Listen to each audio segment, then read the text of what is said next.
Добрый день, агентство ТАСС, Юлия Бубнова. Вы вчера проводили встречу с лидерами Киргизии и Таджикистана. Подскажите, как она прошла и чего удалось достичь по ее итогам? Спасибо. Прошла конструктивно.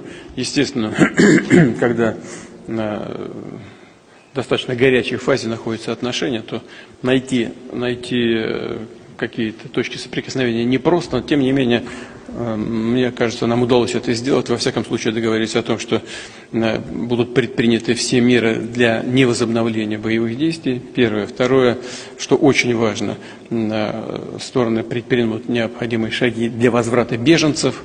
И третье, тоже существенный важный элемент заключается в том, что мы, не претендуя на какую-то посредническую роль, хотя, откровенно говоря, нас об этом просили, договорились о том, что и одна, и вторая стороны передадут нам соответствующие документы и их видение решения этой проблемы, а мы не только постараемся оценить эти предложения со своей стороны, но и используем для поиска решения имеющиеся в нашем распоряжении документы, которые могли бы лечь в основу возможных договоренностей. Я имею в виду, что в Москве подчас больше даже достоверной информации о границах между союзными республиками, чем в самих союзных республиках. Мы поднимем эти документы, поднимем эти карты, посмотрим и вместе с коллегами потом поищем решение. Так что в целом эта встреча была очень полезной.